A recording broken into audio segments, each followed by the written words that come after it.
ko ibiza bigeze kuri uyu musigiti w'Amahoko uyu munsi leta yacu y'u Rwanda ikaba yashyize mu bikorwa mu gukuraho ibikorwa byagiye bigererwaho n'ibiza kugira ngo ejo n'ejo bundi bitongera guteza abanyarwanda ndetse n'abayisilamu muri rusange akaga. Ni iki uyu munsi mwabwira abayisilamu muhagarariye mu ntara y'Iburengerazuba mu karere ka Rubavu cyane cyane abayisilamu bo mu isatire y'Amahoko? Bismillahirrahmanirrahim. Ngira ngo icyo cyemezo cyafashwe n'ubuyobozi bwite aho twakunze kuganira n'inzego za leta harimo akarere ka Rubavu ndetse n'umurenge wa Rugerero. Naam. Uzi ko ari Amahoko ni umurenge wa Rugerero aho n'inzego zitandukanye haba. Uyu munsi umusigiti w'Amahoko wasenywe nyuma y'uko ugezweho n'ibiza nk'uko nababwiye haruguru tariki 8 z'ukwezi kwa mbere 2025 nibwo umurenge wa Rugerero wafashe icyemezo cyo gukuraho umusigiti w'Amahoko wagizweho ingaruka n'ibiza byaturutse ku mugezi wa Sebeya. Ibi bibaye kandi nyuma y'uko mufti w'u Rwanda Sheikh Sindayigaya Musa ubwo yari mu bikorwa byo gusura abayisilamu hirya no hino, ubwo yasuraga intara y'Iburengerazuba akaba yarasuye n'uyu musigiti wa Mahoko kugira ngo arebe uko ibiza byawangije. Ibi biza ubwo byibasiraga uyu musigiti w'Amahoko ndetse n'ibikorwa remezo n'ibikorwa by'abaturage muri rusange. Ibi byabaye tariki 3 z'ukwezi kwa gatanu umwaka wa 2023. Uyu musigiti umurenge wa Rugerero ndetse n'akarere ka Rubavu muri rusange bafata icyemezo cy'uko utakongera gukorerwamo amasengesho kugira ngo harindwe ubuzima bw'abayisilamu muri rusange, kugira ngo ejo n'ejo bundi utaba bwajya mu kaga hongeye kuba hagwa imvura niyaguye muri aka karere mu mwaka washize w'2023. Nyuma rero yuko aya makuru ageze kuri Sharia TV yuko uyu musigiti waba urimo gusenywa, twihutiye guhamagara imamu w'intara y'Iburengerazuba kugira ngo twumve icyatubwira kuri aya makuru, twumve ndetse n'ubutumwa yagenera abayisilamu nuko bagomba kwitwara mu gihe badafite aho bakorera amasengesho 5 ku munsi nk'uko Imana ibidusaba. Rero reka twumve imamu w'intara y'Iburengerazuba icyo yatangaje ndetse n'icyo bagiye gufasha aba bayisilamu bo muri isatire y'Amahoko mu karere ka Rubavu. Mukomeze mukurikira ibiganiro bya Sharia TV 5 kuri 5 kugira ngo tujye tubagezaho amakuru y'abayisilamu muri rusange ndetse n'amakuru y'ibibakorerwa kugira ngo abayisilamu hirya no hino babashe kuba bafite amakuru agiye atandukanye. Rero ngewe muri kumwe nawe ni Ismail bin Musa ini Sharia TV. Assalamu alaikum wa rahmatullahi wa barakatuh. Alaikum salam wa rahmatullahi wa barakatuh. Amakuru Sheikh. Amakuru ni meza. Muravugana na Ismail muri Sharia TV. Yego. Hari amakuru atugeraho yuko nyuma y'ibiza byateye akarere ka Rubavu bikaza no kugira ingaruka ku bayisilamu basatire y'Amahoko n'umusigiti wabo ukaza kuba wafungwa bitewe n'uko wagezweho n'ibiza. Ubu nuko hari amakuru agera kuri Sharia TV yuko uyu musigiti waba urimo gusenywa. Yego. Nyuma y'uko ibiza bigeze kuri uyu musigiti w'Amahoko uyu munsi leta yacu y'u Rwanda ikaba yashyize mu bikorwa mu gukuraho ibikorwa byagiye bigererwaho n'ibiza kugira ngo ejo n'ejo bundi bitongera guteza abanyarwanda ndetse n'abayisilamu muri rusange akaga. Ni iki uyu munsi mwabwira abayisilamu muhagarariye mu ntara y'Iburengerazuba mu karere ka Rubavu cyane cyane abayisilamu bo mu isatire y'Amahoko? Bismillahirrahmanirrahim.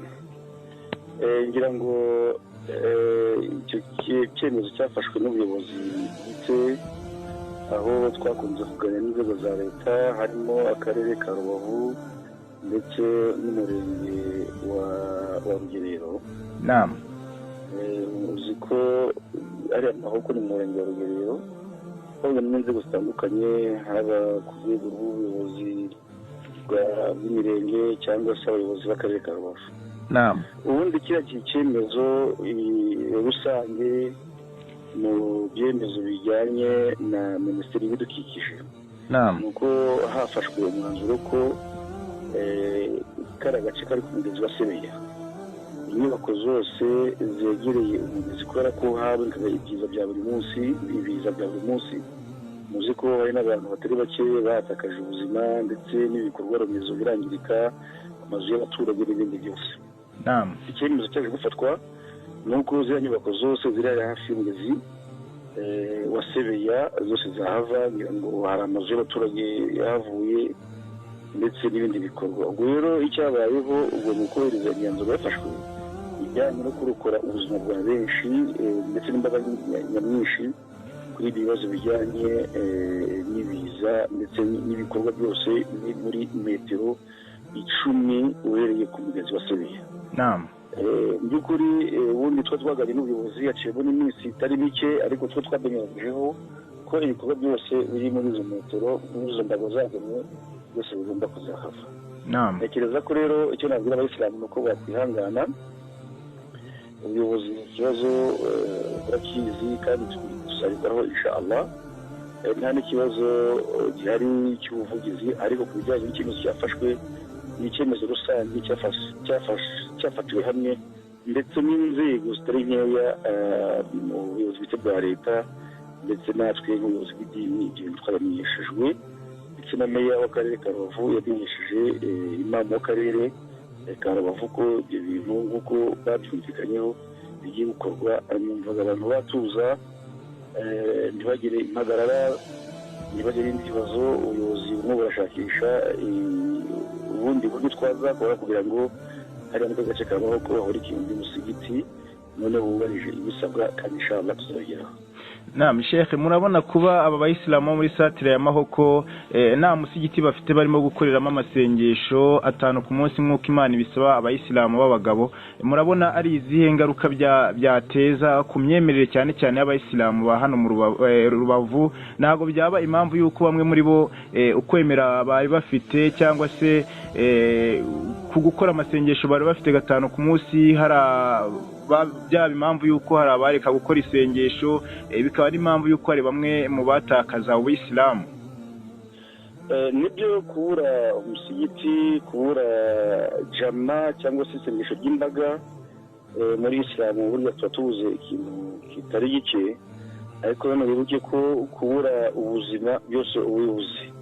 Iyo ubuze ubuzima ubuze iyo jama birumvikana, ukaba ubuze n'iyo swala. Twakafuta abayi twarukuye ikintu kimwe, sababu uti nk'uko byemejwe n'inzego zitandukanye ko abantu bari mu kaga batuye ahangaha ndetse n'ibikorwa biri ahangaha bishobora kuganisha abantu mu kaga, reka ibikorwa biveho. Hanyuma ubwo abayisilamu dushake uburyo bwihuse bwo kubashakira ubundi buryo bw'uko bajya bakora amasengesho yabo y'imbaga. Hanyuma kino kibazo abayisilamu bose barimo ko barakizi, nuko ujyatangiye barakuzi, ndetse naho cyageze ubwo twakoranye nabo inama zitari nkeya. Rimwe nigeze gutumiza akarere ka Rubavu ndetse kubona imisigiti, harimo n'umusigiti wa Mahoko na komite yose, turabasaba ikibazo kimeze, ndetse n'abayisilamu bari Mahoko tubasaba ikibazo kimeze, ndetse barakizi neza 100%. Ngira ngo nta kibazo bagira ko bari mvano y'ikibazo n'imiterere y'agace baturiye barayizi. Gusa twe turabahumuriza tubabwira tuti mu by'ukuri ntimugire ubwoba, muhewe n'agahinda, ikibazo kirazwi, twese turagisangiye, ni icyacu twese, kandi mu by'ukuri n'ubuyobozi ntabwo bubanga, ahubwo ni ibibazo bijyanye n'imiterere y'ibiza n'imiterere y'akarere, aho buriya mugezi wuzuye uhitana abantu benshi cyane ndetse ukagira n'ibikorwa byinshi cyane ibikorwa remezo.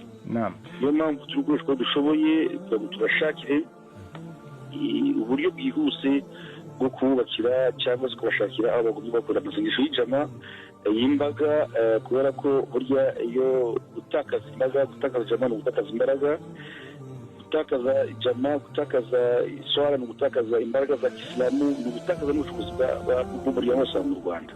Bityo rero umuryango wose mu Rwanda ntabwo uryamye, ikibazo urakizi.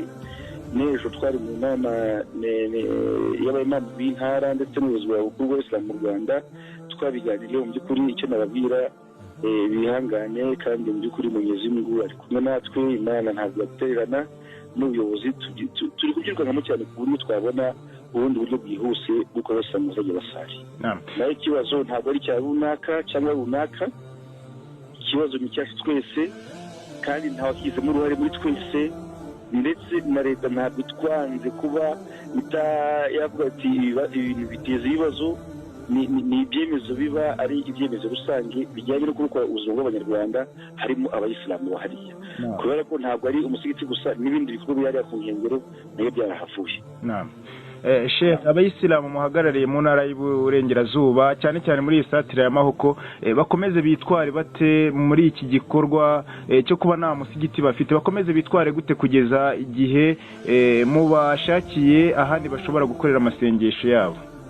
hariya umurenge wa Rugerero harimo imisigiti itandukanye, hari umusigiti wa Mahoko, hari n'umusigiti twita umusigiti wa Rugerero uri hariya hafi y'isoko. Harimo akagendo, nibyo ni akagendo karekare ariko harimo nka kilometero imwe gusa. Mu gihe tutarabona ubundi buryo babe basengera mu ngo zabo, niba ngombwa basengere mu musigiti wa Rugerero, ariko nanone tunyeza ko ikibazo na kiganiro kwa mufti w'u Rwanda mu gitondo ndetse no mu nama y'ejo atubwiye ko turimo kubishakira uburyo bwihuse bwo kubaguranira, tubashakira ahandi hantu umuryango wose mugomba bashakira ahandi hantu ayiwadan tuhashake tuhubake, kubera ko turabizi ko abayisilamu hariya n'abayisilamu beza, n'abayisilamu bakunda idini ryabo, bakunda igihugu cyabo, ndetse n'abayisilamu bafite disipurine. Ntabwo dufite gushidikanya ko rero barakomeza. Hanyuma dusaba n'abayisilamu bose mu by'ukuri n'abandi bahariya wenda ko bagomba ikibazo ni ikibazo kijyanye n'imiterere y'imbago z'umusigiti wa Mahoko uri hafi ya Sebeya, kandi Sebeya ibiza by'amazi buri munsi, ntibagire inkingi imwe cyangwa se bagire ibindi batekereza. Mu by'ukuri nta kibazo gihari, nta byacitse bihari, bihangane kandi Allah ari kumwe natwe, azaduhereza ahandi kandi vuba. Tuyimore twese, n'ibyo ubuyobozi gusa ahubwo bya buri wese, ko nawe kuba tubabajwe n'uko abayisilamu badafite aho gusengera, ibyo byose yababara, ariko nta n'umufite n'uruhare mu miterere y'agace ka Rugerero. Bihangane, bakomeza buri kwihangana, basengere mu ngo zabo, abandi bashoboye basengere hariya Nyakiriba, kuko dufite n'umusigiti wa Nyakiriba. Uvuye naho kubwira Nyakiriba naho harimo kilometero kimwe, kugira umusigiti wa Rugerero naho ni kilometero kimwe, abazajya bashobora gusengera hariya, ariko dushaka n'ubundi buryo bwihuse bw'uko abayisilamu bajya basengera muri Mahoko. Rwose ubuyobozi tubirimo, ndetse ntabwo tuzaryama iki kibazo tutagikemura. Sheikh, murakoze cyane ku makuru muduhaye ndetse n'amakuru muhaye abayisilamu. Allah akomeza abarinde kandi abaha ubuzima bwiza, kandi aduhe ibisubizo by'ibibazo dufite bigiye bitandukanye. Wassalamu alaikum wa rahmatullahi wa barakatuh. Alaikum salam wa rahmatullahi wa barakatuh. Wenda nka message ya nyuma nakongeraho, nuko iki kibazo cy'uriya musigiti ni icyemezo rusange cyafashwe, none kigendeye mu kurokora roho z'abanyarwanda n'imbaga y'abantu batari bake. Shukran. Kubera ko hariya bibiza ntibe impamvu ishobora kuba yatandukanya abantu,